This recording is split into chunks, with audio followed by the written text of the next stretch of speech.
تو سر اگر کوئی سچے دل سے توبہ کر لے اس کے گناہ بھی نیکیوں سے بدلے جائیں گے. سورہ الفرقان آیت نمبر 70. اس سے بڑی کیا بشارت ہو سکتی؟ آپ معافی کی بات کر رہے ہیں اور لیکن سچے دل سے توبہ ہو, پچھلے سارے گناہ معاف ہو جائیں گے, ظاہر ہے.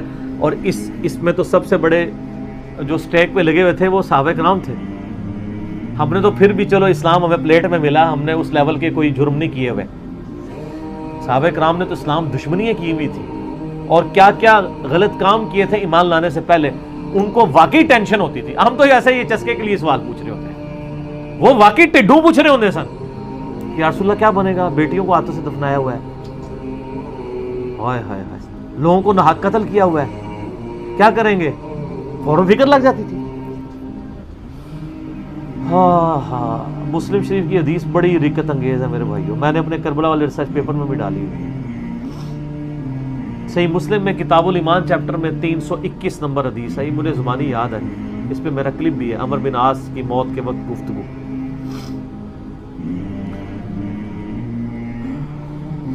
عبداللہ بن عمر بن عاص کہتے ہیں کہ میرے باپ کی جب موت کا وقت قریب آیا, عمر بن عاص کا, فاتح مصر, تو انہوں نے دیوار کی طرف منہ کر کے زارو قطار رونا شروع کر دیا. موت کا وقت قریب ہے, زارو قطار رو رہے. تو میں نے کہا ابا جان آپ تو نبی اسلام کے اتنے مقرب تھے, آپ نے تو رومن امپائر کو گرایا, تو ان جنگوں میں یرموک میں آپ شامل تھے, آپ اللہ کے نبی کے صحابی ہیں, آپ کیوں رو رہے ہیں موت کے وقت؟ اور یہ بیٹا خود بھی صحابی ہے, عبداللہ بن عمر بن عاص, اور جلیل القدر صحابی ہے. تو پہلا جواب ہی انہوں نے اتنا زبردست دیا, انہوں نے کہا ہم اصحاب رسول کے نزدیک لا الہ الا اللہ محمد رسول اللہ کی گواہی سے بڑھ کے کوئی فضیلت نہیں ہوتی تھی. انہوں نے اپنی صحابیت کی فضیلت, جنگوں کی فضیلت دوسرے نمبر پہ کر دی. انہوں نے کہا اصل فضیلت کلمے کی فضیلت ہے. ہائے ہائے, کیوں؟ اس کی برکت سے ہی تو باقی فضائل مل رہے ہیں. ایمان نہ ہو تو اعمال کہاں سے فائدہ دیں گے؟ تو پھر اس کے بعد انہوں نے اپنی زندگی کی سٹوری سنائی ہے سر, اشک بار آنکھوں سے سننے والی سٹوری ہے, بڑی طویل حدیث ہے. مسلم شریف میں شروع میں آپ کو 321 نمبر کنٹینیوس نمبرنگ میں کتاب الایمان چیپٹر میں ملے گی. موت کا وقت قریب ہے اور روح نکلنے والی ہے, اور وہ گفتگو کیا کر رہے ہیں, کہتے ہیں اے میرے بیٹے, میری زندگی میں 3 ادوار گزرے. ایک وہ دور تھا کہ میں اسلام کا بدترین مخالف تھا, اور میری زندگی کی سب سے بڑی خواہش تھی کہ رسول اللہ صلی اللہ علیہ وآلہ وسلم مجھے کہیں نظر آئے تو میں ان کو قتل کر دوں. اگر میں اس وقت مر جاتا تو سیدھا دوزخ میں جاتا. پھر اللہ تعالیٰ نے میرا سینہ اسلام کے لیے کھول دیا. صلح حدیبیہ کے بعد خالد ابن ولید اور عمر بن عاص اکٹھے مسلمان ہوئے. یہ انہوں نے عمر سیریز میں یہ فلمایا بھی ایسی. تو اللہ نے میرا سینہ اسلام کے لیے کھول دیا, اور میں نبی الاسلام کے پاس ایمان کے لیے قبول کرنے کے لیے حاضر ہوا. آپ علیہ السلام نے اپنا دایاں ہاتھ آگے بڑھایا, میں نے بھی اپنا دایاں ہاتھ آگے بڑھایا اور پھر پیچھے کھینچ لیا. تو نبی الاسلام فرمایا عمر کیا ہوا؟ ہائے ہائے, عمر بن عاص کو تو پتا تھا میں نے جو کچھ کیا ہوا ہے, اور وہ واقعی پھر دل سے مسلمان ہونے آئے تھے, تبھی ان کو اپنے گناہوں کی فکر تھی. ان کا یا رسول اللہ پہلے مجھے گارنٹی دیں میرے پچھلی سارے اسلام کے خلاف کیے ہوئے کام معاف ہو جائیں. آپ فرمایا عمر تجھے نہیں پتا, حج مبرور پچھلے کے سارے گناہوں کو معاف کر دیتا ہے, ہجرت کرنا اللہ کی راہ میں پچھلے کے سارے گناہوں کو معاف کر دیتا ہے, اور ایمان قبول کرنا پچھلے کے سارے گناہوں کو معاف کر دیتا ہے. 3 باتیں ارشاد. کہتے ہیں میں نے ہاتھ میں ہاتھ دیا, ایمان قبول کیا.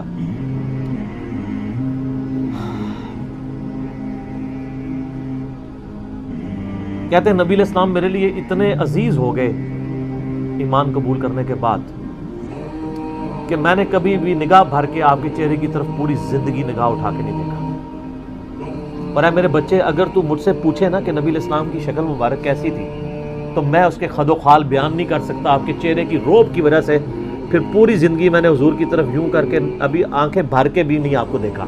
یعنی وہ اس کو بھی سمجھتے تھے کہ ان نظروں سے میری گستاخی نہ ہو جائے. اگر میں اس وقت مارا جاتا تو سیدھا جنت میں چلا جاتا. پھر میری زندگی میں ایک تیسرا دور آیا, جب مجھ سے کچھ کام ایسے ہو گئے تو نہیں ہونے چاہیے. اب میں اللہ سے امید کرتا ہوں کہ اللہ تعالیٰ میرے گناہوں سے درگزر فرمائے. جب میں مر جاؤں تو میری لاش کے ساتھ کوئی نوحہ کرنے والی ساتھ لے کے نہ جانا, کوئی آگ روشن نہ کرنا, اور جب مجھے دفنا چکو تو میری قبر پہ پانی ڈال دینا, یعنی سنت ہے قبر پہ پانی چھڑکنا.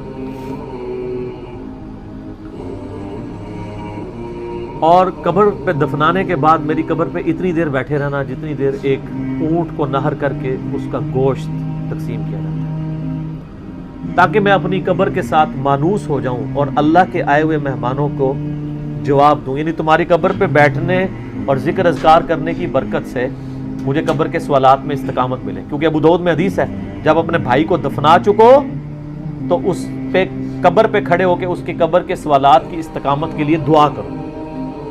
تو عمر بن عاص نے کہا کم از کم 2-2.5 گھنٹے, یعنی اونٹ کو نہر کر کے گوشت تقسیم ہونا ہے, یہ میرے قبر پہ تم نے وقت گزارنا.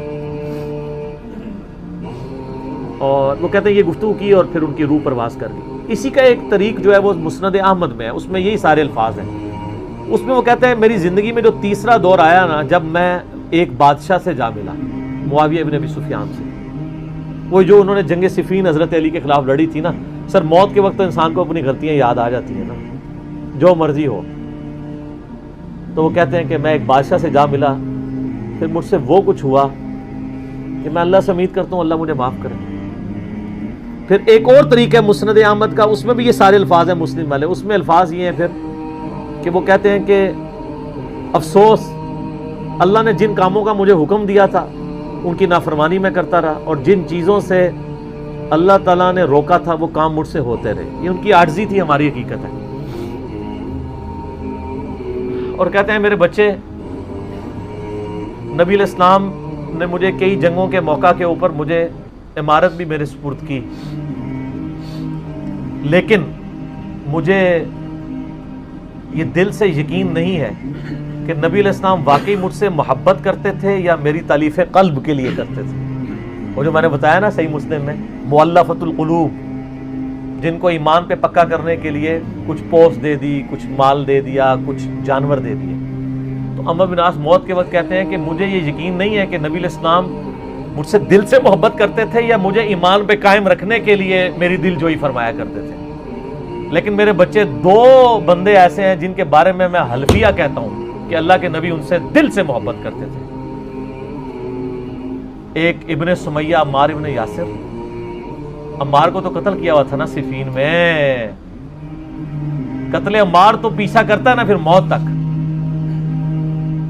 اور دوسرا ابن مسعود, ان سے نبی علیہ السلام دل سے محبت کیا کرتے تھے, کیونکہ عمار ابن یاسر جنگ صفین میں قتل ہوئے تھے حضرت علی کی طرف سے لڑتے ہوئے.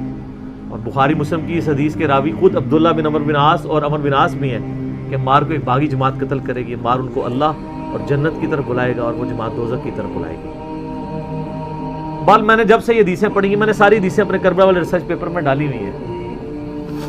حضرت عمر بن عاص کے بارے میں میرا دل پھر بہت نرم ہو گیا کہ وہ آخری وقت میں ان کو چیزوں کا احساس ہو گیا تھا کہ ان سے چیزیں مس ہینڈل ہوئی, اور سب سے بڑی ان کی للائیت ہے کہ انہوں نے یہ چیزیں بیان کر دی اور وہ مسلم شریف میں آ گئیں. اور ہمیں ایک تو ہمارے اس مقدمے کو بھی تقویت ہوئی کہ ان سے چیزیں مس ہینڈل ہوئیں, دوسرا ان کے بارے میں ہمارے دل میں اب میل نہیں ہے کہ انہوں نے اپنی اس غلطی کا اعتراف کر لیا. اور ظاہر ہے اللہ تعالیٰ مرنے سے پہلے ان لوگوں کو توفیق دے دیتا ہے. ان کی نیکیاں ان کے گناہوں پر یقیناً بھاری تھیں, اللہ تعالیٰ نے ان کی غلطیاں جو ہیں ان کے گناہوں کے صدقے معاف کر دیں. ہم اللہ سے امید کرتے ہیں اور ان کے لیے خیر کی دعا کرتے ہیں, اور اللہ تعالیٰ سے دعا کرتے ہیں کہ اللہ تعالیٰ ہمیں بھی اپنی موت سے پہلے قبر و آخرت کی تیاری کرنے کی توفیق عطا فرمائے. اللہ تعالیٰ سے دعا ہے جو حق بات میں نے کہی اللہ تعالیٰ ہمارے دلوں میں راسخ فرما دے. اگر جذبات میں میرے منہ سے کوئی غلط بات نکل گئی تو اللہ تعالیٰ ہمارے دلوں سے دور کر دے, ہمیں معاف بھی فرما دے. ہمیں کتاب و سنت کی تعلیمات پر عمل کر کے دوسرے بھائیوں تک پہنچانے کی توفیق عطا فرمائے. سبحانک اللہم و بحمدک اشہد ان لا الہ الا انت استغفرک واتوب الیک وما علینا الا البلاغ المبین. جزاکم اللہ خیر.